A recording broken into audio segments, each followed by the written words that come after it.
Welcome everyone to this panel on women's rights and gender equality in the occupied Palestinian state. My name is Magnea Marinósdóttir. I'm the moderator of this session, and I used to live in the occupied territories in 4 years, and met and know most of the participants from there and also from the gender equality studies and training program here in Iceland. But I'm going to introduce the two keynote speakers. We'll give you a presentation first, and then we have panelists. They will introduce themselves and reflect a little bit on the presentations, and then we will have Q&A. So first is it Najlaa Attaallah. She arrived here in Iceland to be a member of the Gender Equality Studies and Training Program, and I was actually her mentor. That is the way we got to know each other. She has been here for several years and lives here now with her husband and 3 kids, and work with an architectural firm. She's an architect by training and got this great opportunity to apply her skills here in Iceland. And next to her is Ikram Zubaydi. She's from Tulkarem in the West Bank. I got to know her when I was working as the head of Kvenréttindafélag Foundation in Palestine. She was working with the Palestinian Center for Peace and Democracy on a political participation project. She's from Tulkarem in the West Bank. So without any further ado, I will invite Najlaa to come to the podium. Here we are.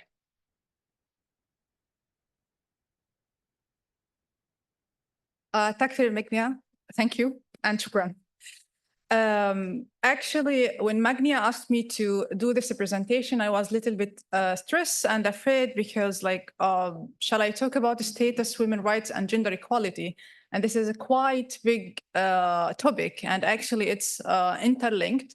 And to understand the women's rights and gender equality in Palestine, you need to read a lot and understand the geography, demography, and all aspects that control or play actors in this topic. So I will try in only 8 minutes to summarize my experience and also try to reflect and shed lights on some important figures. So I will skip this, sorry.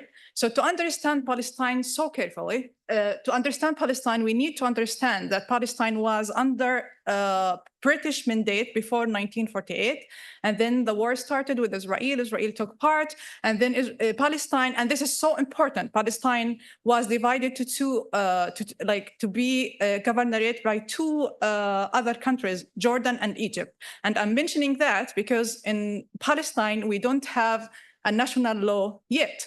So in Gaza, there is Egyptian law, and Jordan, there is, in West Bank, there is Jordan. So I am from Gaza, Ikram is from West Bank. Both of us, we are not compiled to the same national law. However, we are Palestinian.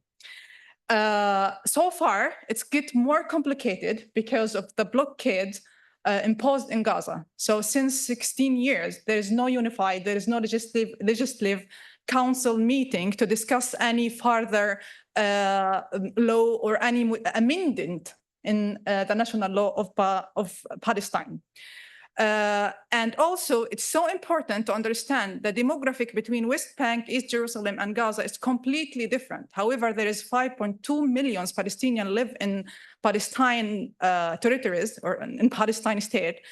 The characteristic confirm demographic in Gaza completely different of the characteristic that confirm Palestinians in West Bank. So even the cultural norms, however, we have the same foundation, we have the same base, we are all Palestinian, we have the same roots. Before 1948, we have only one, we are one state, we have the same, almost the same religion, but still we have a totally different demographic. And this could be reflected when you only look to the figure.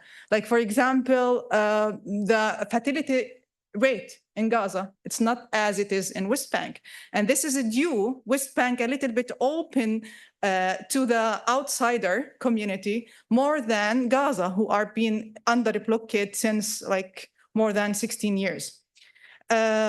Also, it's so important to understand that the most or majority of Palestinians who are living in Gaza, for example, are refugees. So I am from Gaza, but still I'm a refugee. I am not originally I am from Palestine. I live in Palestine, but I'm having a refugee card because my original city was Akkar. Like my grandfather flee from Accra to Lebanon and then to Gaza. And this is so important later on if anyone would like to do research. And now currently, like even the Palestinians who are fleeing from Gaza, going to Egypt, can't seek any kind of assistance because they are holding a refugee card, and Palestinians who are holding refugee card, they can't fulfill any kind of assistance except assistance from UNRWA.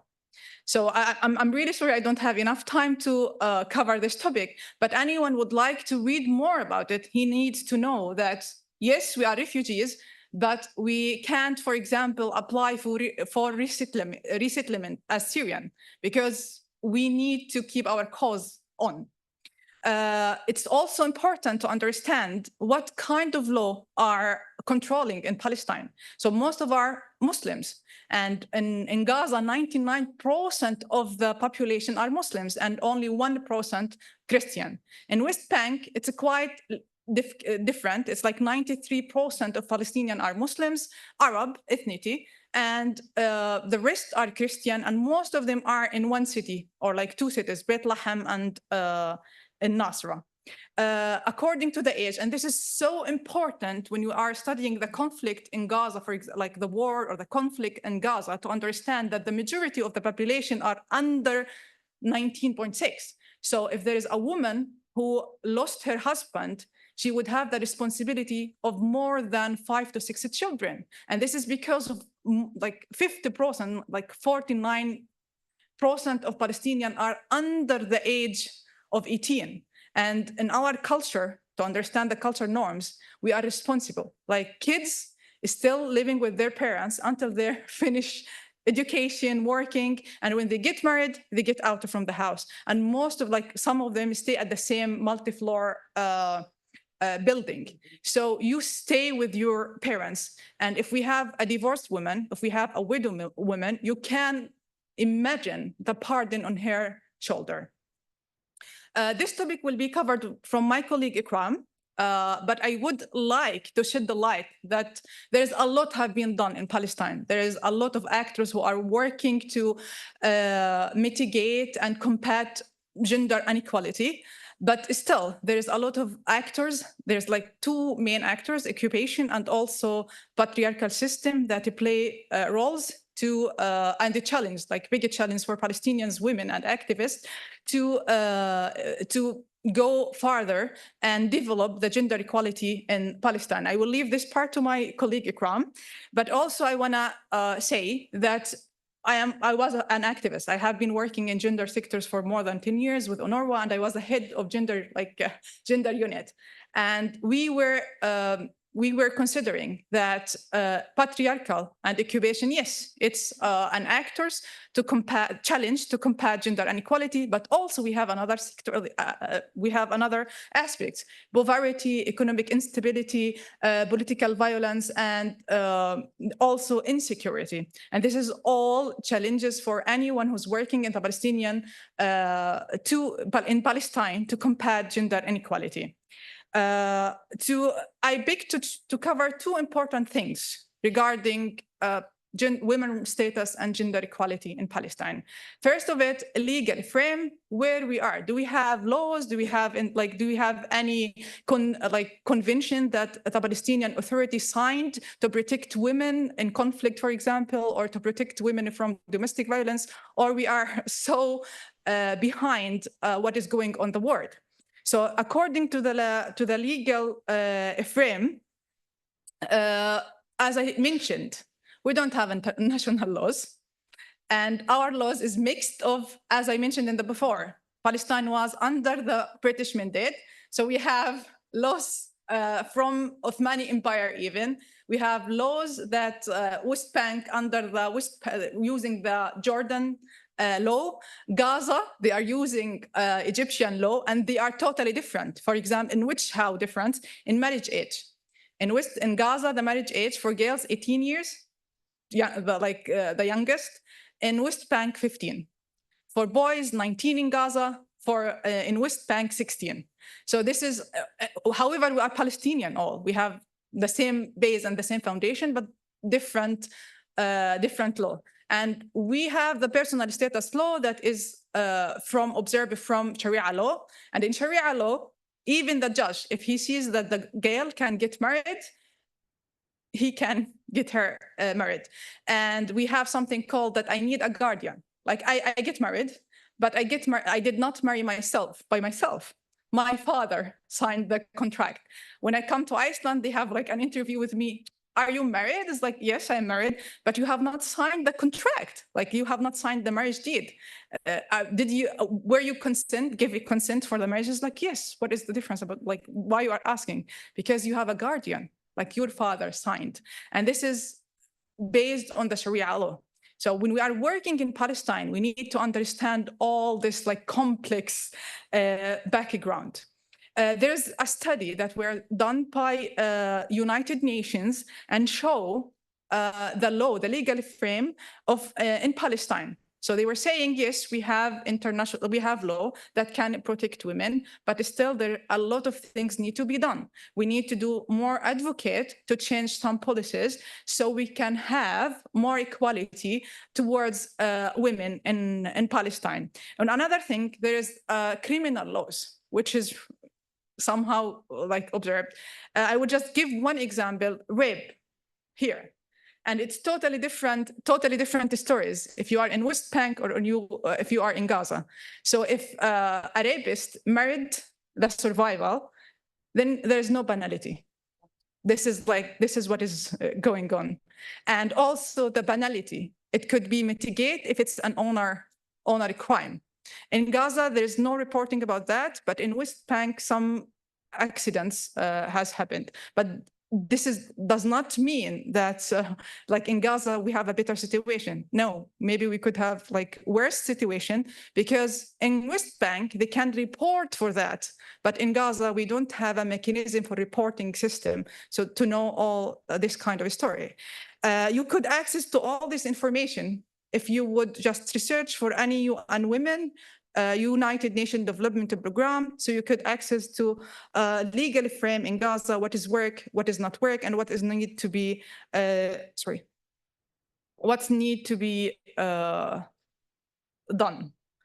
I will skip that and go to the social norms and cultural practice, and I will focus on really important thing, motherhood in Palestine. Because this is reflect the role of women in Gaza and the role of women in Palestine, especially nowadays. Like in Gaza, you would hear a lot of people encouraging women to get to breed or to have more children, as if this is the only way to resist the occupation in Palestine. And this has been used in a really not good way from the Western and Israeli media. And they were saying that, and maybe I could share this story. In this war, everyone know that I am from Gaza. So one of the discourse that I has with an old man, an Icelandic old man, he's supporting Palestine and he's a pro-Palestine.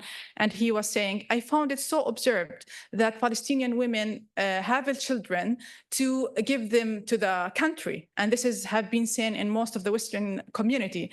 And you don't feel traumatized or you don't cry in your kids. My answer was so simple that I survived 3 wars and yet I live in Iceland. And I live in Iceland not because I don't want to resist the occupation or because I have been suffering gender inequality and I have to wake every morning in a battle to improve that I'm a woman, need a dependent, and etc. I flee from my country because I want a better future for my kids. And I want them to choose if they want to resist or not. It's a matter of a choice. Yes, we are Palestinian and it's in our blood, but it's not a mandate. It's not like a rule to be born as a mother and have children and give them. And all the studies prove that women in Palestine have a post-trauma. They have been grieving and suffering from all mental health associated to lose of a son or losing. It's not easy. Like any mother, would you say, ask her, how would you feel to lose your son? But what they can do, Like if you are in Palestine and the occupation killed your son, what you would do? It's so simple a question. You have to continue. You have to. Okay. Okay, how many minutes do I have? 2 minutes, okay. So I will just summarize what I have. And I would just say that family is considered a vital thing in Palestine. It's not just, and we have extended family, as I mentioned before, demographically. According to the cultural practices in Palestine, we have women or wife, they are for reproductive role, but there's a lot of actors in Palestine, like WAC or Watak Women Affairs, women, women organization who are working to combat gender inequality. I will skip that. I would close my presentation by encouraging everyone here to read the recent report has been published by UN Women about the gender alert in Gaza. And actually, in the beginning, I spent 2 weeks thinking, shall I talk about women's status and gender equality in Palestine? Or just come and say that how I dare to even speak about gender equality in Palestine, where my people in Gaza in middle of genocide, and who could even think about any kind of gender equality, political participation, economic participation, labor, while the minimum standards or necessities can't be fulfilled in Palestine. The minimum thing, going to the bathroom, going to closet, having seniority, nothing at all. So at least in Gaza, nowadays, to talk about gender, we need to focus mostly on providing women about the necessities. Finally, what we can do, it's so simple. We have 2 things. Women still in Gaza, we can economic empower them. And it's so simple. We could just, as a solo person, we could help the students to apply for universities. We could help the students ourselves. Like I do that. I started to do fill applications for students to try to get out from Gaza and persuasive their education. A financial support for anyone we know that in Gaza, and most important thing, documenting testimony. And I hope that because we have now more than 140,000 people flee from Gaza to Egypt, and most of them are women. The second category, we have women who left. There are women in Egypt, and because I have relatives in Egypt who flee from Gaza, and I can say that there is nothing provided for these women, nothing. No legal advice, they are staying illegally in Egypt, nothing at all. And I'm talking about so close relative, first degree relative. In Iceland, there's a lot could be done in Iceland. I am a woman from Gaza. It does not mean that I am physically not in Gaza, that I am not suffering. No, I'm suffering as I am in Gaza, because with every news I hear about what is going on in Gaza, it's a flashback to what I have lived, to the 3 wars that I have lived, to the time when they bombed the house next to our house. So we can do a lot also to support women in Gaza, women in Iceland, women in Egypt, and also in Gaza. And finally, thank you for listening. Thank you so much, Najlaa. And yes, of course, our heart is with everyone in Gaza. And we were even, discussing if it would be proper to have a presentation on this issue. But Ikram, the floor is yours.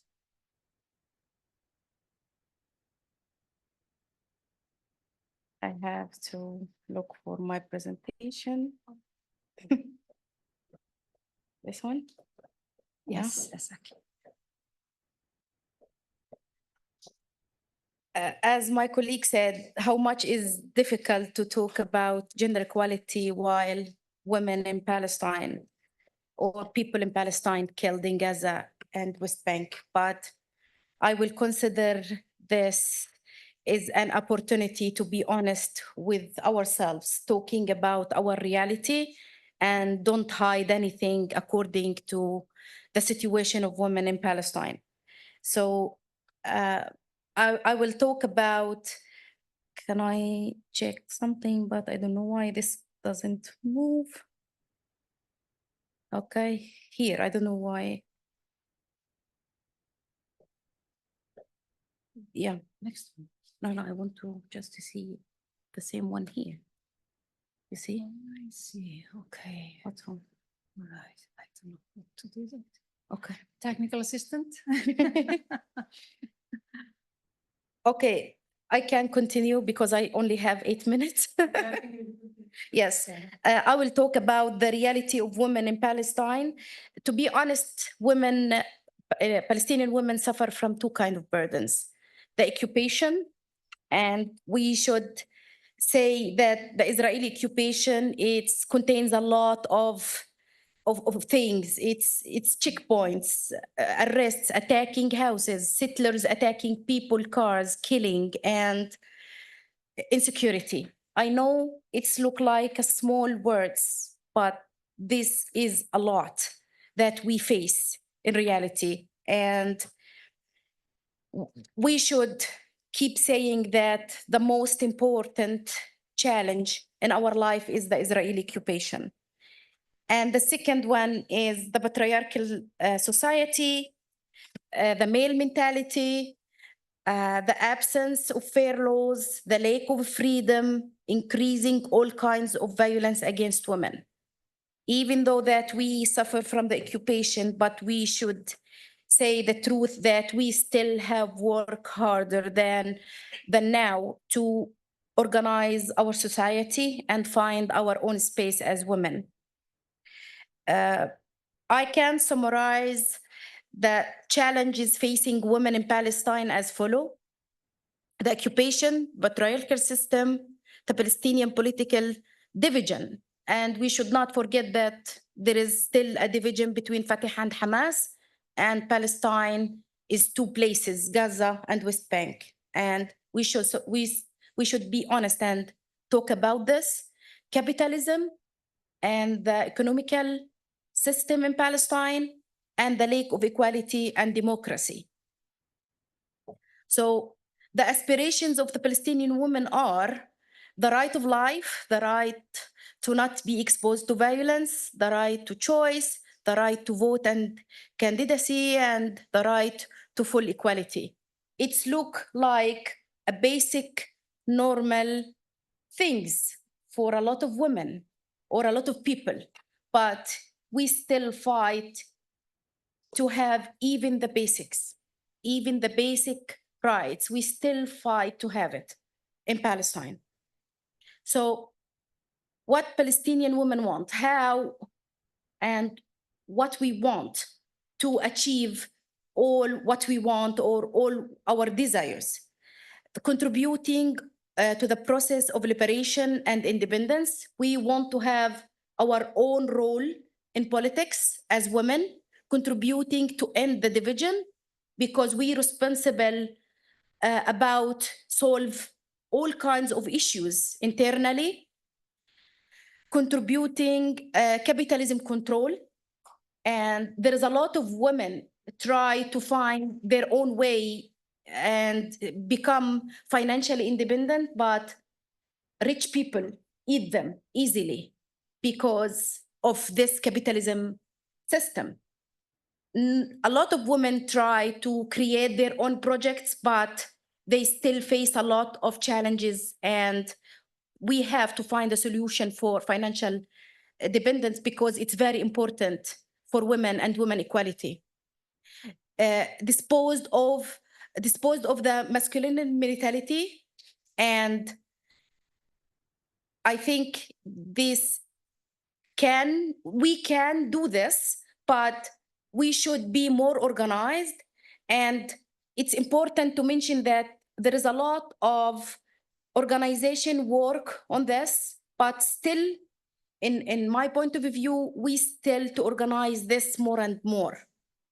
Women want a safe space to enjoy their rights and perform their duties. We want to be equal in everything in our society. How do we overcome these challenges that I just mentioned?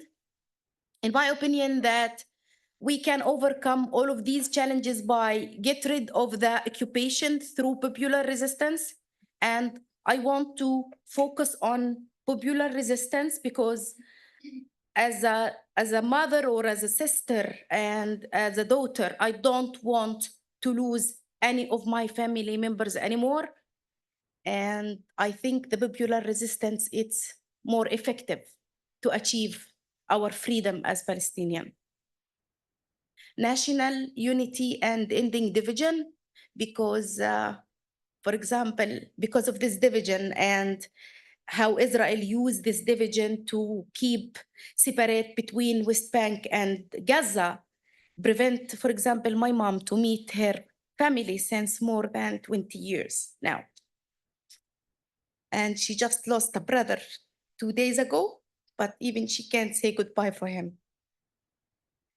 Create a safe space for women where they can enjoy all rights. I hope that we can do this, but I believe as an activist that we can create a safe space and women can do this, because we can't say that, I can't say that we have a feminist movement in Palestine, but we have all what we need to have a feminist movement in Palestine. So we still have to work hard as feminists and activists. Replace the masculine mentality with democratic values. And it's very important to learn from other experiences and try to replace this mentality with democratic values. Change the capitalist economic system to a mixed economic system that guarantees justice for all. And this is the balance that I want to keep talking about, because I don't want to say that rich people don't have any rights, but we have to keep balance between what we all want and how we can continue this life, this short life together. Thank you.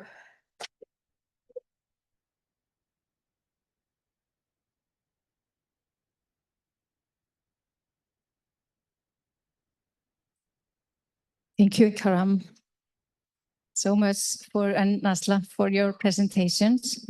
But we now have we have 3 other Palestinians with us, and they're going to introduce themselves very shortly. Just go from your side to and then give you the opportunity to reflect a little bit on the presentation.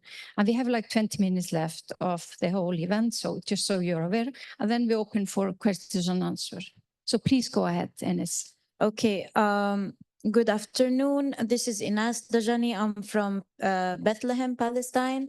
I came to Iceland in January. I came to participate in the GROW Guest program, the Gender Equality Studies at the University of Iceland. And yesterday was our graduation. So we completed our program and now we're ready to go back to work on our own things. Shall I go with my intervention or should we? Just first introduction. Okay. Okay. I own also a social enterprise in Palestine where I design jewelry that discusses women's sexual health and gender equality. Thank you. Good afternoon. First of all, thank you, Ikram and Najlaa, for the presentations. My name is Dina Moghrabi. I'm from Ramallah, West Bank, Palestine. I came here also with the GROW Guest, and we graduated today, and I'm leaving after this panel back to Palestine. I work in an NGO on social and health development projects. Good evening, all. Thank you, Ikram and Najlaa, for your presentation. You talk about all the points. You don't leave anything. Just I want to thank you, Iceland, for these programs for our students from Palestine. And we are really need such programs for our youth to make a network and knowledge that will benefit them in the future because of the limited resources in Palestine that we have for our youth education. First, I'm Amal Al-Masri. I am the chairwoman of Business Women Forum from Palestine, an architect. I'm mom of Dina.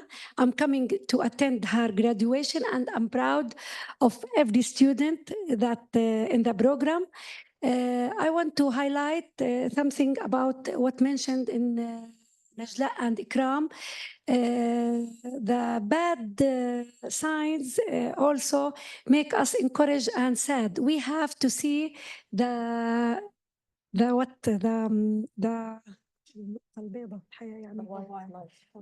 white light. هلا we in Business Women Forum work with just women. We are an organization based in Ramallah, established in 2006. And the establishment was actually like a story. We were 7 ladies invited to attend conference in Tunisia. And we don't know each other there. We are from Palestine, Gaza, Hebron, Nablus, Ramallah, Jerusalem. Nobody of us know each other. When we meet there, we feel jealous. Why not to have an association such as Middle East countries that work with women, especially in the economic.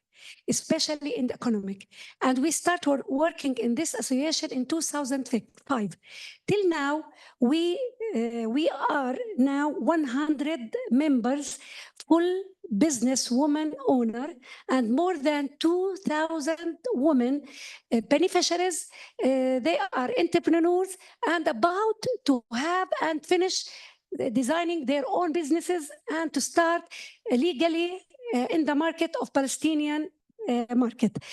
We are in Business Women Forum, have give them all the opportunities for these beneficiaries and for all women in Palestine to benefit from all our programs, building capacity, networking, marketing, coaching, mentoring. We can match them with exhibition, so also in Palestine, all abroad or in America and Europe, in all the cities. They make network for their businesses and they get benefit from this knowledge and return back to their countries and enhance their projects and their work.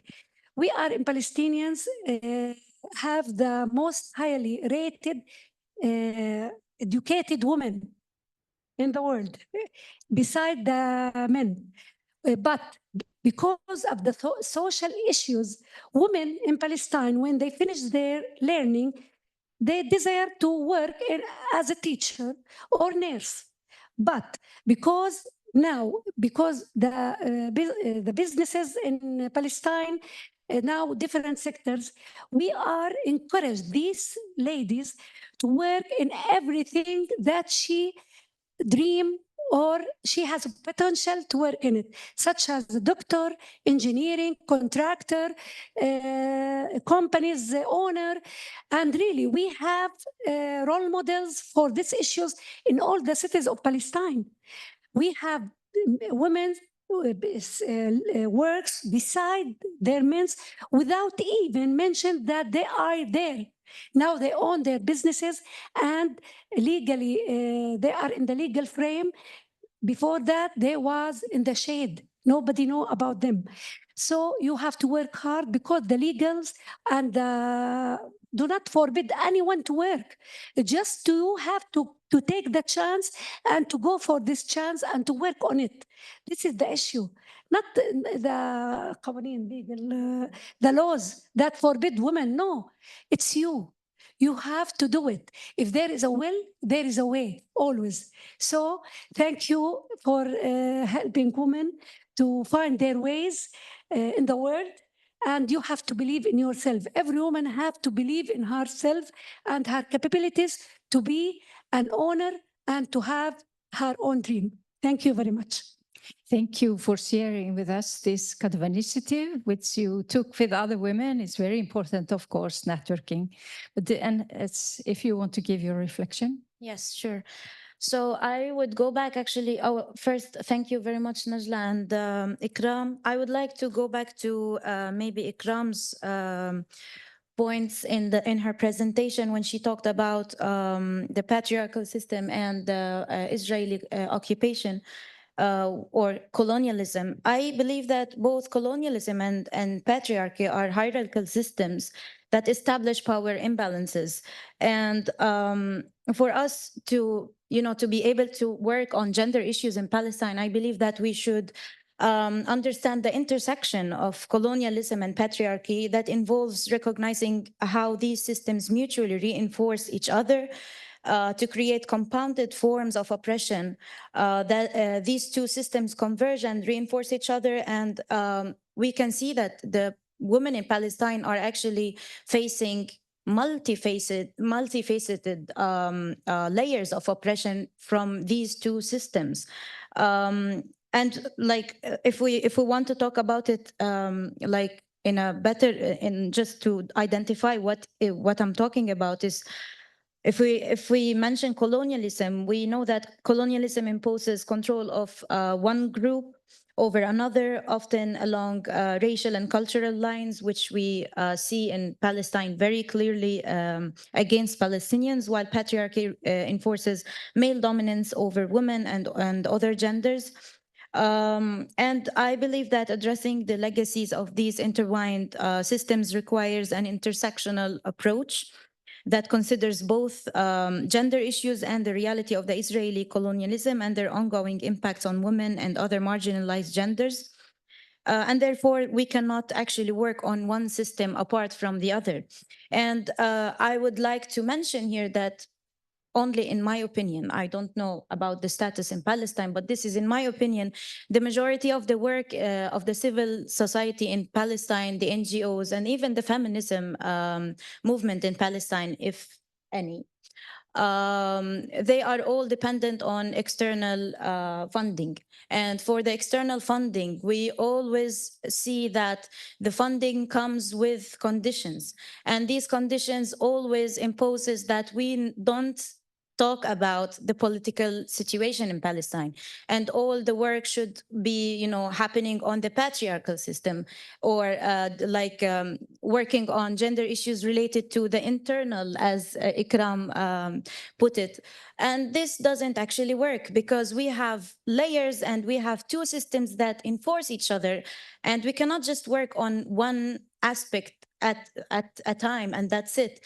And for me, I would just, if I would be here to give a recommendation or an invitation for Iceland or the Icelandic people, if anytime we are to be supported in Palestine by Iceland, just don't put conditions over these fundings or opportunities. Let the Palestinian women and the Palestinian people work on all the systems of the oppression that they are facing, not only gender issues, regardless of the occupation, because we cannot talk about our situation as women in Palestine without talking about the layers of oppression.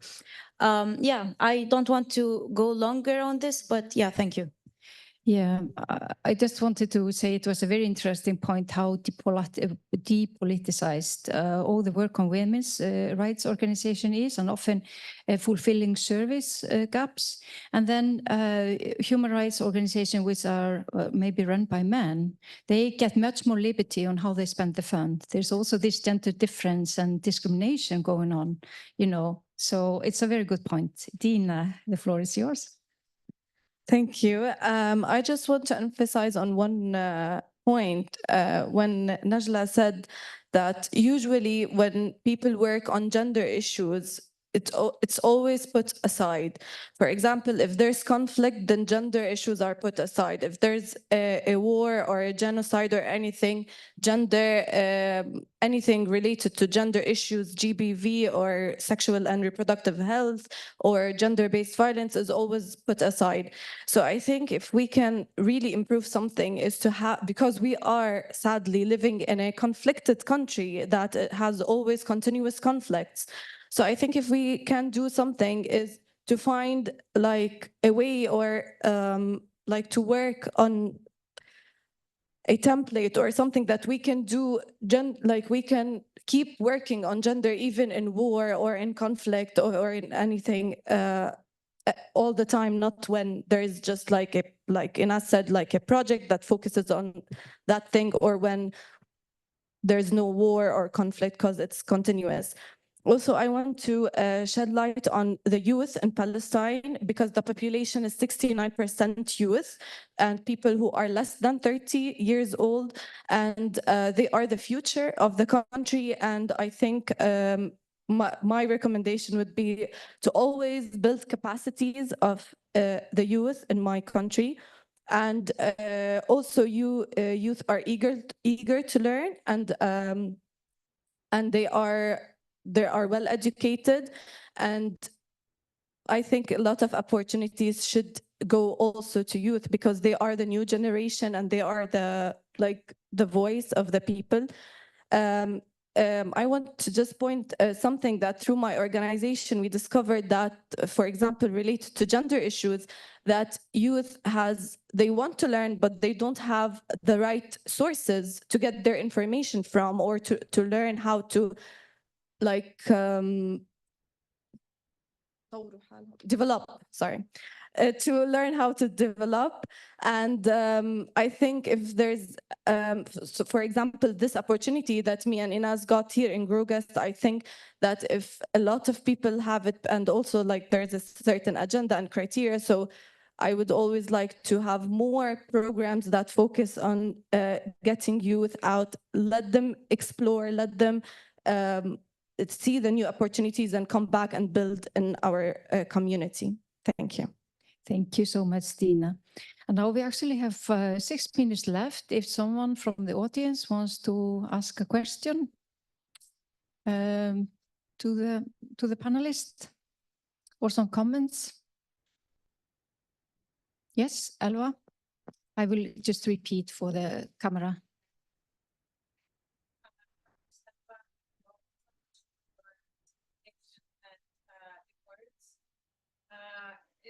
It's truly weird to be discussing these things while we have this situation in Palestine, Gaza. But however, gender equality is always very important. And it's like you said, it's mostly during crisis and wars, etc., where gender equality is taken out of. Thank you. So it's just for either of you, like which one of you who would like to take the question, but in this context of what we are facing in Gaza, how is it, I mean, how is that reflecting your work for gender equality? And how, when, from in the future, how do we go from here? And how do we ensure that women in Palestine will have their rights when we rebuild Palestine? Thank you.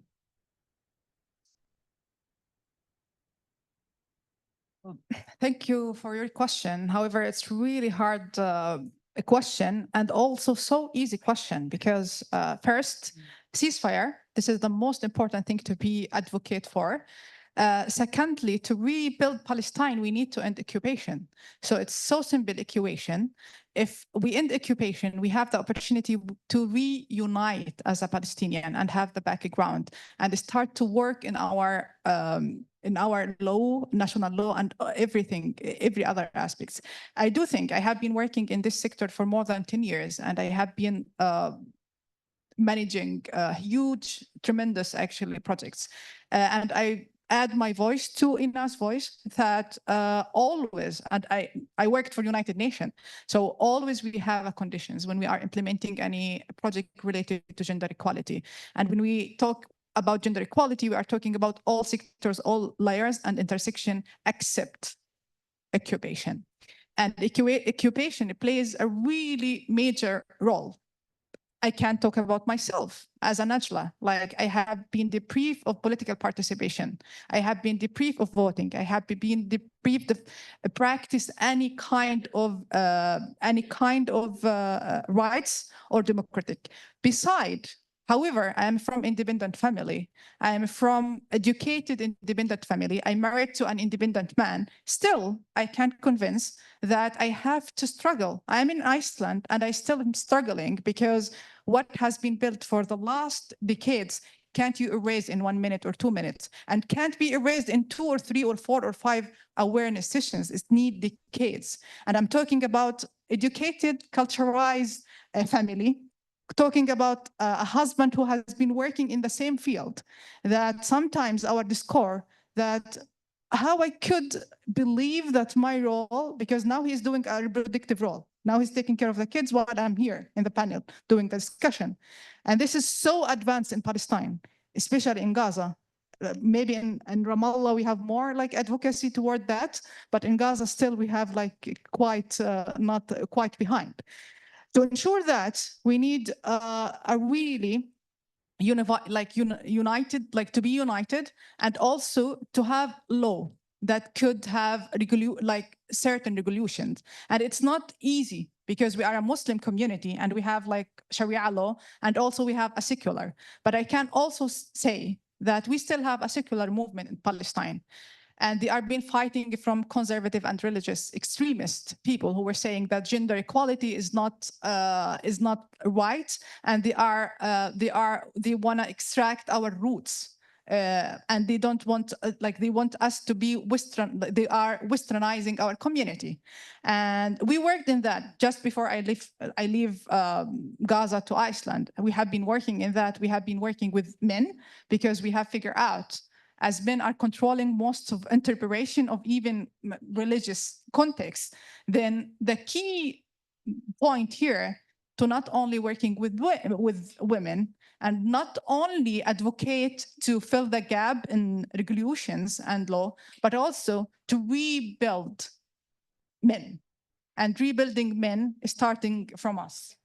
So you get the final word. Yes, I want to add something, that it's very important to mention that we have to empower the role of women in political life. We need to see new faces related to politicians, because as we see the faces that they lead the country, for me, they take us to the hell from the both side, Palestinian side and the Israeli side. And we should be more organized, working on give the opportunity for women and youth to lead the country, to give them the opportunity to create a new state that we dreamed of. And it's not bad to say, according to your question, for me, I think we should start from the scratch, Elva. We should work from the scratch. We should start, build and work from the beginning on change everything related to mentality, related to women's rights and human rights in Palestine, and be more organized. Thank you. So this will be the final words, and I want to thank you all for being here. And yes, and we can also congratulate that now Ireland and Norway and Spain have recognized Palestine as a state, and we hope more will. And this will be the end of the occupations, inshallah, soon. And yeah, and so you can build your independent state of Palestine. Thank you very much.